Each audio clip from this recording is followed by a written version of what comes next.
आज के सेशन में हम लोग बात करने वाले हैं कि भारत के तटीय राज्य, तटवर्ती राज्य, भारत में तटवर्ती राज्य कितने हैं, इस पर हम लोग चर्चा करेंगे। सबसे पहले हम लोग ये समझ लें कि तटवर्ती कहते किसको है। तटवर्ती का मतलब होता है समुद्र की सीमा से जिन राज्यों की सीमा साझा करती है, उस राज्य की सीमा को तटवर्ती सीमा कहते हैं और उस राज्य को तटवर्ती राज्य कहते हैं। जैसे कि हम लोग देखें कि बंगाल की खाड़ी के साथ किस राज्य की सीमा साझा करती है, तो जैसे सबसे पहले है पश्चिम बंगाल। पश्चिम बंगाल की सीमा बंगाल की खाड़ी के साथ साझा करती है, तो पश्चिम बंगाल हो गया तटवर्ती राज्य। महाराष्ट्र की सीमा अरब सागर से साझा करती है, तो महाराष्ट्र भी तटवर्ती राज्य हो गया। इस तरह से हम लोग ये जानते हैं कि तटवर्ती राज्य का मतलब होता है जिसकी सीमा किसी सागर, महासागर या खाड़ी से साझा करती हो, उसको हम लोग तटवर्ती राज्य कहते हैं। भारत में तटवर्ती राज्य की कुल संख्या हम लोग देख लेते हैं कितनी है। तो हम लोग शुरू करते हैं सबसे पहले यहाँ गुजरात से। गुजरात की सीमा अरब सागर से साझा करती है, एक राज्य। दूसरा राज्य महाराष्ट्र, जो अरब सागर से अपनी सीमा साझा करती है। उसके बाद आता है गोवा। गोवा अरब सागर से अपना सीमा साझा करती है, इसलिए गोवा भी तटवर्ती राज्य है। फिर उसके बाद है कर्नाटक। कर्नाटक भी अरब सागर से अपनी सीमा साझा करता है, तो कर्नाटक भी तटवर्ती राज्य में आता है। फिर आगे आते हैं हम लोग केरल। केरल में ये भी अरब सागर की सीमा से अपनी सीमा साझा करता है, इसलिए केरल भी तटवर्ती राज्य है। फिर आता है तमिलनाडु। ये तमिलनाडु 3 जलखंड से अपना सीमा साझा करता है और भारत का ये एकमात्र ऐसा राज्य है जो 3 सागर, महासागर के साथ अपनी सीमा साझा करता है। सबसे पहले वो बंगाल की खाड़ी से सीमा साझा करता है। दूसरा नीचे देखेंगे ये हिंद महासागर से अपनी सीमा साझा करता है। तीसरा इधर देखेंगे थोड़ा सा, ये अरब सागर की सीमा से अपनी सीमा साझा करता है। यदि भारत में जितने राज्य हैं उनमें से तमिलनाडु एक ऐसा राज्य है जो 2 सागर और 1 महासागर से अपनी सीमा साझा करता है। ये एकमात्र राज्य है। अब आगे चलते हैं, हम लोग देखते हैं आंध्र प्रदेश। ये भी बंगाल की खाड़ी से अपनी सीमा साझा करता है, तो ये भी तटवर्ती राज्य है। फिर आगे चलते हैं ओडिशा। ये भी बंगाल की खाड़ी से अपनी सीमा साझा करता है, इसलिए ओडिशा भी क्या हुआ, तटवर्ती राज्य हुआ। उससे आगे चलते हैं वेस्ट बंगाल। ये वेस्ट बंगाल बंगाल की खाड़ी से अपनी सीमा साझा करता है, इसलिए वेस्ट बंगाल भी तटवर्ती राज्य में आता है। इस तरह से हम लोगों ने देखा कि कुल भारत में 1, 2, 3, 4, 5, 6, 7, 8 और एक गोवा, पश्चिम बंगाल 1, उड़ीसा 2, आंध्र प्रदेश 3, तमिलनाडु 4, केरल 5, कर्नाटक 6, गोवा 7, महाराष्ट्र 8 और गुजरात 9। कुल 9 राज्य हैं भारत में जो कि समुद्र के साथ अपनी सीमा साझा करता है, जिसको हम लोग तटवर्ती राज्य बोलते हैं। 9 तटवर्ती राज्य है। अब हम लोग थोड़ा सा इस पर चर्चा करते हैं कि ये है पश्चिम बंगाल। पश्चिम बंगाल भारत का एक महत्वपूर्ण राज्य है। इसकी राजधानी कोलकाता है। कोलकाता का पुराना नाम कलकत्ता था। यहाँ पे एक हवाई अड्डा है जिसका नाम नेताजी सुभाष चंद्र बोस अंतर्राष्ट्रीय हवाई अड्डा है। इसका पुराना नाम दमदम हवाई अड्डा या कलकत्ता एरोड्रम के नाम से जाना जाता है था। ये सीमा, इसकी सीमा की लंबाई किसकी, ये पश्चिम बंगाल की सीमा की लंबाई, यानी तटवर्ती सीमा की लंबाई, सीमा मतलब तटवर्ती सीमा की लंबाई कितनी है? इसकी लंबाई लगभग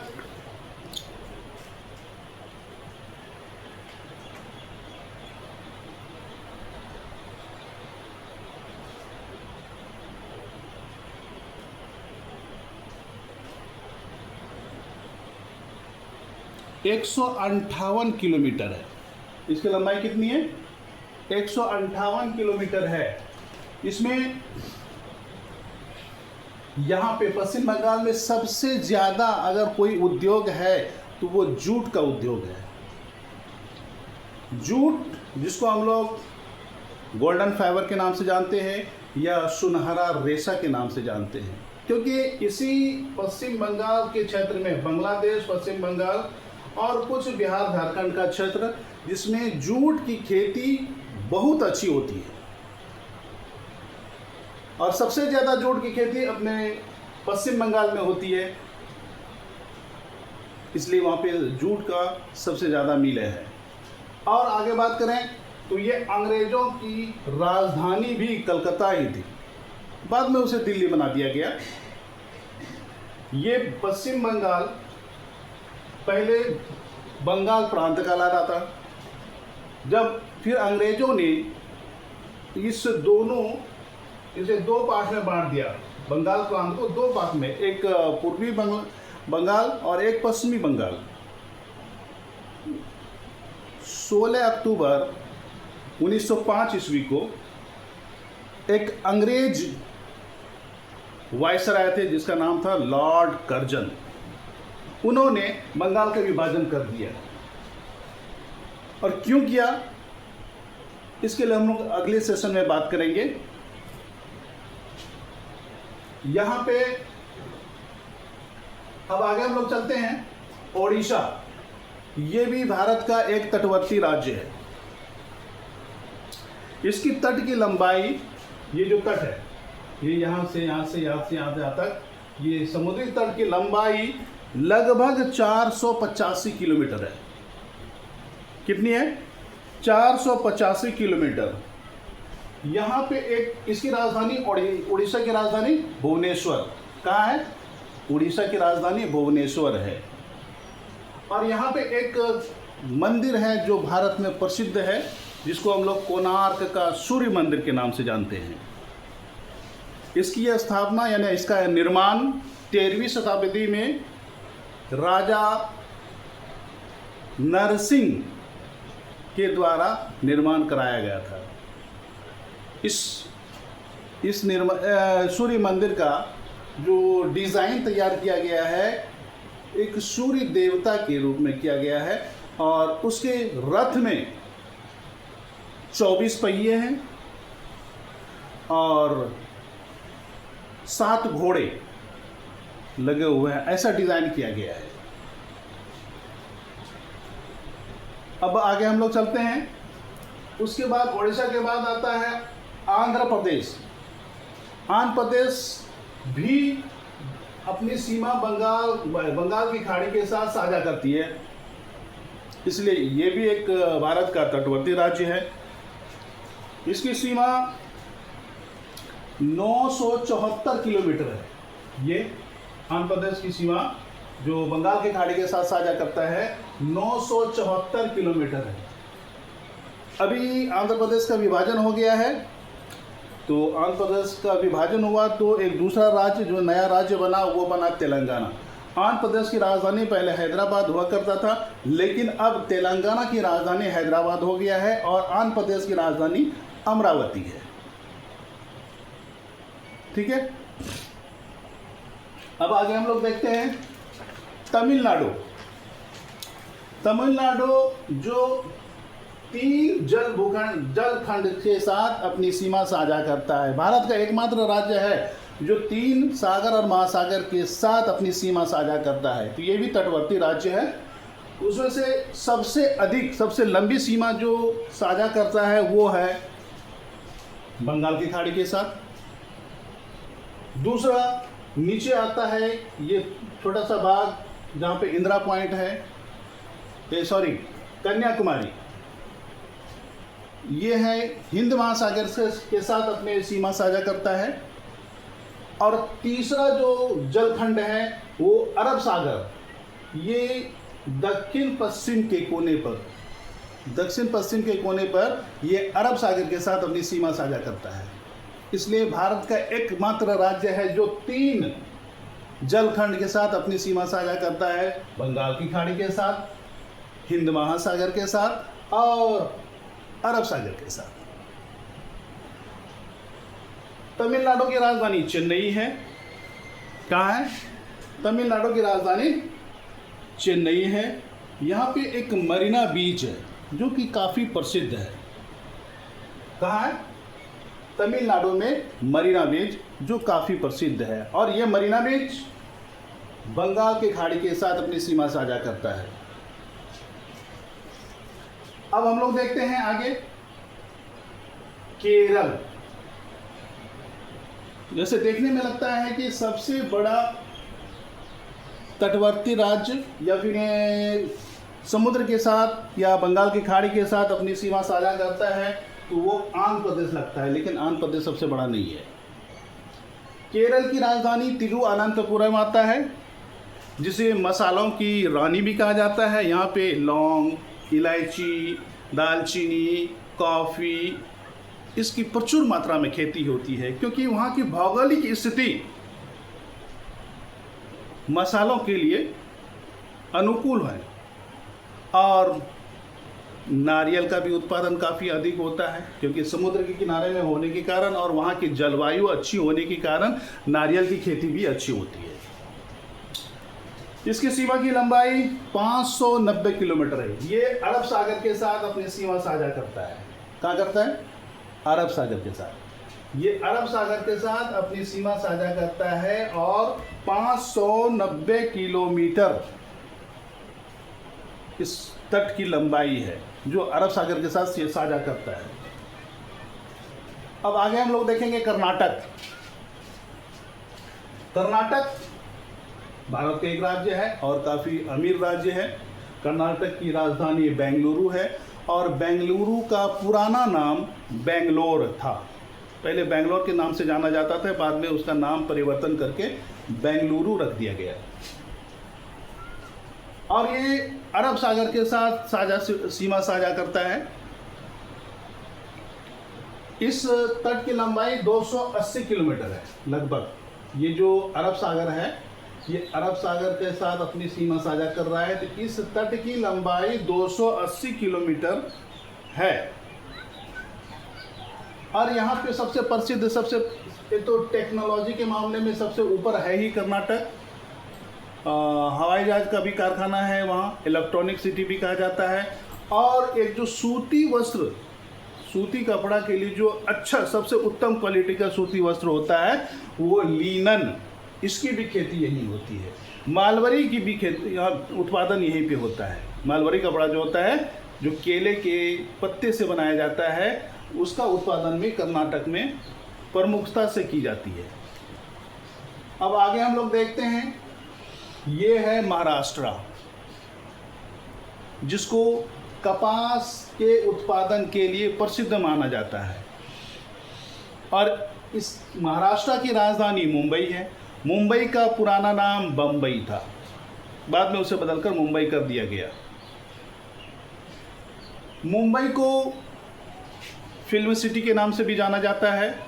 मुंबई को माया नगरी के नाम से भी जाना जाता है। मुंबई को वित्तीय राजधानी के नाम से भी जाना जाता है।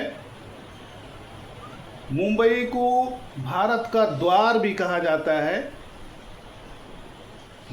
वहाँ पे एक स्थान है गेटवे ऑफ इंडिया, उसके ठीक बगल में ताज होटल है। और गेटवे ऑफ इंडिया का मतलब ये होता है भारत का द्वार, इसलिए मुंबई को भारत का द्वार कहा जाता है। और ये भी अपने अरब सागर की सीमा के साथ अपनी सीमा साझा करता है। ये है लगभग 878 किलोमीटर। ये यहाँ से लेकर यहाँ तक 878 किलोमीटर की लंबाई है इस तट की, जो अरब सागर के साथ अपनी सीमा साझा करता है। इसीलिए ये भी एक तटवर्ती राज्य कहलाता है। और ये बीच में छोटा सा जो है कर्नाटक और महाराष्ट्र के बीच में एक छोटा सा क्षेत्र है गोवा, जो कि अपने बीच के लिए प्रसिद्ध है। अपने बीच के लिए प्रसिद्ध है। यहाँ पे विदेशी सैलानी आते हैं घूमने के लिए, काफ़ी सुंदर और मनोरम स्थल है। तो ये गोवा भी अरब सागर के साथ अपनी सीमा साझा करता है और इसकी लंबाई है 101 किलोमीटर से 160 किलोमीटर तक। एग्जैक्ट इसका अभी कुछ रिपोर्ट नहीं है, लेकिन ये इसको माना जाता है कि 101 किलोमीटर से 160 किलोमीटर इस तट की लंबाई है, जो अरब सागर के साथ अपनी सीमा साझा करता है। और गोवा की राजधानी पणजी है। और बहुत दिनों तक आज़ादी, भारत 1947 में आज़ाद हुआ, इसके बाद भी ये पुर्तगालियों के कब्जे में था। और बाद में भारत आज़ाद होने के बाद काफ़ी दिनों के बाद तब पुर्तगालियों से इसे आज़ाद कराया गया। नहीं तो तब तक लगभग 10-15 साल तक, 20 साल तक ये पुर्तगालियों के कब्जे में ही था। इसके बाद आता है गुजरात, जो 9वां राज्य है, या इधर से देखें तो पहला राज्य है, और अगर हम पश्चिम बंगाल की तरफ से देखें तो ये 9वां राज्य है, क्योंकि भारत में कुल 9 तटवर्ती राज्य है। और उन राज्यों में गुजरात भी एक राज्य है। गुजरात की सीमा जो है ये लगभग 2340 किलोमीटर की सीमा अरब सागर की सीमा से साझा करती है। यानी भारत में जितने भी तटवर्ती राज्य हैं उनमें से सबसे बड़ा तट अरब सागर के साथ गुजरात साझा करती है। यानी तटवर्ती सीमा गुजरात का सबसे बड़ा है, 2340 किलोमीटर। देख रहे हैं यहाँ से, ये देखिए, ये फिर इधर से, फिर ये यहाँ से फिर यहाँ तक आता है, जो कि 2340 किलोमीटर की लंबाई ये अरब सागर के साथ सीमा साझा करती है। तो कुल मिलाकर ये हम लोगों ने देखा कि भारत में कुल 9 तटवर्ती राज्य है, और उनमें से सबसे ज़्यादा लंबा तट गुजरात का है, और दूसरा सबसे लंबा तट ये आंध्रा का है। किसका है? आंध्रा का।